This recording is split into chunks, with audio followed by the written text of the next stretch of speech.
कर्म सिद्धांत और त्रियाहट क्या है? भगवान शिव और माता पार्वती का ज्ञानवर्धक प्रसंग। राधे राधे। जय श्री कृष्ण। दोस्तों, स्वागत है आपका दर्पण ज्ञान गागर यूट्यूब चैनल में।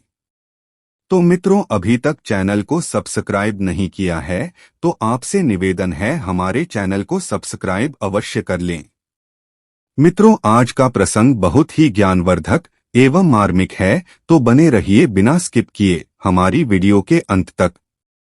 प्रिय मित्रों, एक समय की बात है जब भगवान शिव और माता पार्वती जग भ्रमण के लिए निकले।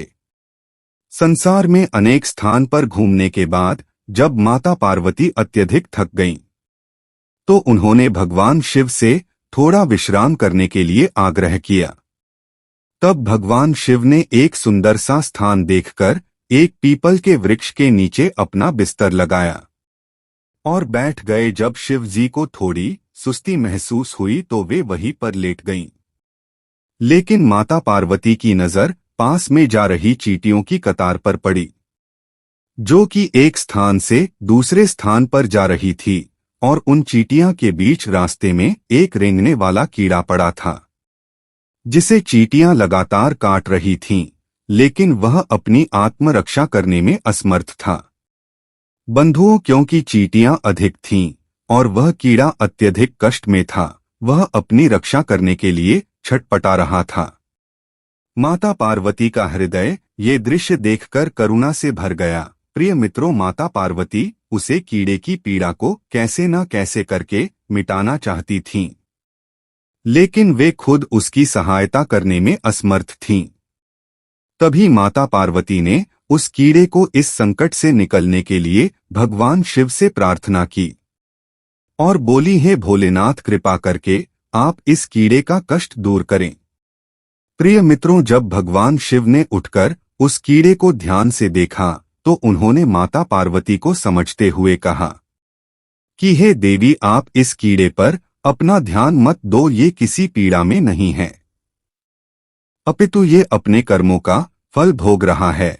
लेकिन माता पार्वती अपने कोमल हृदय से इस कठोर और पीड़ादायक दृश्य को देखकर अत्यधिक दुखी थी।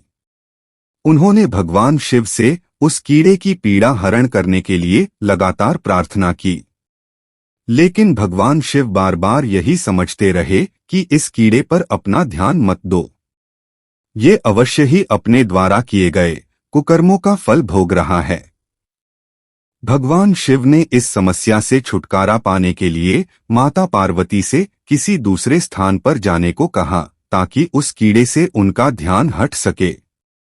लेकिन माता पार्वती ने उस कीड़े को पीड़ा मुक्त करने की जिद पकड़ रखी थी। बंधुओं, और भगवान शिव के लाख समझने पर भी माता ने प्रभु की एक भी ना मानी और कहने लगी कि जब तक आप इस कीड़े की पीड़ा का निवारण नहीं करेंगे, तब तक मैं यहाँ से कहीं भी नहीं जाऊंगी। और आप तो जानते ही हैं प्रिय दर्शक बंधुओं कि ये तीन लोग बहुत ही खतरनाक होते हैं। नंबर 1 बाल हठ, नंबर 2 त्रिया हठ और नंबर 3 राज हठ। यदि बच्चा रूठ जाए कि हमें हाथी चाहिए, तो उसे चाहिए चाहे मिट्टी का ही बनाकर क्यों ना दो। और यदि स्त्री रूठ जाए कि हमें सोने की वस्तु चाहिए, तो चाहिए चाहे आप स्वयं को गिरवी रखकर ही क्यों न दें। और यदि राजा रूठ जाए और यदि राज हठ करने लगे कि मुझे इस निर्दोष के लिए फांसी पर चढ़ाना है, तो वो चढ़ाएगा, चाहे उसका अंजाम कुछ भी हो। तो इसी प्रकार प्रिय मित्रों, भगवान शिव को त्रिया हठ के आगे मजबूर होकर उस कीड़े की पीड़ा मिटानी ही पड़ी। भगवान से बोले, देवी पार्वती, ठीक है, मैं इसका कष्ट तो दूर कर दूंगा, परंतु यह बाद में कुछ गड़बड़ करे तो आप मुझे दोष मत देना। तब माता पार्वती बोली, ठीक है प्रभु, पहले आप इसका कष्ट मिटाएं। इसके बाद भगवान शिव ने अपनी शक्ति से उस कीड़े का दुख दूर कर उसे राजा और उन चींटियों को उसकी प्रजा बना दिया और एक सुंदर नगरी का निर्माण कर वहां एक आलीशान महल बनाकर उसे वहां का राजा बना दिया। अब प्रिय दर्शक बंधुओं, यहां से उस राजा की वास्तविकता शुरू होती है, जिस कारण उसे एक कीड़े के रूप में पीड़ा मिल रही थी और जब सब कुछ बनकर तैयार हो गया तब भगवान शिव ने उस राजा से कहा, अर्थात जो कि पहले कीड़ा था, उससे कहा, भाई अब तुम अपना राजपाट संभालो, हम दोनों चलते हैं। लेकिन राजा अपने व्यवहार से बड़ा ही बेविचारी व दुराचारी, घमंडी और चरित्रहीन व्यक्ति निकला। उसने जैसे ही माता पार्वती को देखा तो उनकी सुंदरता पर मोहित होकर उसने उनका हाथ पकड़ लिया, प्रिय बंधुओं, और भगवान शिव का यह कहकर अपमान करने लगा कि तू एक महात्मा, वन वन भटकने वाला, एक साधारण सा साधु। भला तेरे साथ इस सुंदर स्त्री का क्या काम? ये तेरे साथ कैसे रह सकती है? इस सुंदर और रूपबंद स्त्री की जगह तो मेरे महलों में है, इसे मैं अपनी रानी बनाऊंगा। इतनी सुंदर स्त्री तो एक राजा की रानी हो सकती है, ना कि एक साधारण से साधु की पत्नी, जिस ना तो अपने आज का पता है और ना ही कल का, ना घर का पता है, ना द्वार का। अब मेरी बात ध्यान से सुन और चुपचाप यहां से निकल जा। अब ये सुंदर स्त्री मेरी रानी बनेगी। भगवान शिव ने उस राजा बने कीड़े को और समझने का प्रयत्न किया और बोले, ये मेरी पत्नी है, तू अपना राजपाट संभाल, तुझे हजारों रूपवती इस दुनिया मिल जाएंगी, लेकिन इन्हें मेरे साथ जाने दे। लेकिन उसने भगवान शिव की एक भी नहीं मानी। भगवान शिव ने उसे बहुत समझने की कोशिश की, लेकिन वह अर्धमी राजा अपनी जिद पर अड़ा रहा। तो भगवान शिव ने कहा, ठीक है राजन, तुम इन्हें अपनी रानी बना लो, मैं चलता हूँ। उनके मुख से जाने की बात सुनकर माता पार्वती भगवान शिव के चरणों में गिर पड़ी, प्रिय बंधुओं, और बोली, स्वामी आप मुझे इस दुविधा में छोड़कर कैसे जा सकते हैं? तब भगवान से बोले, देवी पार्वती, मैंने तो आपसे पहले ही माना किया था और कहा था मैं इसका कष्ट तो मिटा दूंगा, लेकिन बाद में ये कोई गड़बड़ करें तो तुम मुझे दोष मत देना। तब माता पार्वती दोनों हाथ जोड़कर कहने लगी कि हे नाथ, मुझे क्षमा कर दो। जो मैं कर्म सिद्धांत को नहीं समझ सकी, अब मैं भली भांति समझ गई हूँ। ये बेविचारी, चरित्रहीन, घमंडी और अत्याचारी मानव अपने पिछले जन्म का फल भोग हो रहा था।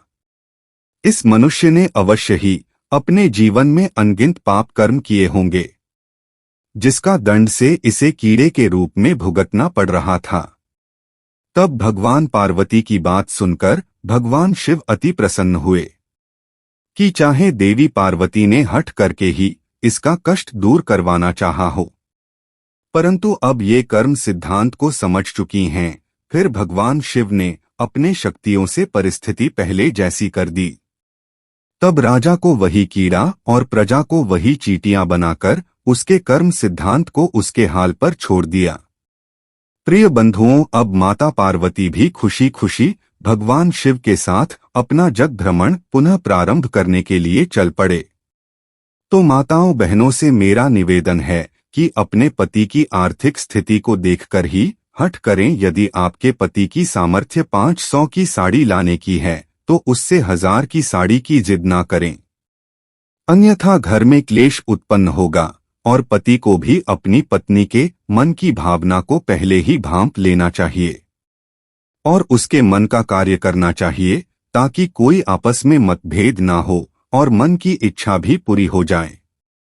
तो दोस्तों, यदि आपको ये वीडियो पसंद आई है तो वीडियो को लाइक शेयर करें, कमेंट में राधे राधे अवश्य लिखें और चैनल को सब्सक्राइब कर हमारे मनोबल को अवश्य बढ़ाएं, क्योंकि आपका एक सब्सक्राइबर हमारे लिए बहुत ही महत्वपूर्ण है। इसी के साथ प्रिय दर्शक बंधुओं, हो राधे राधे, जय श्री कृष्णा।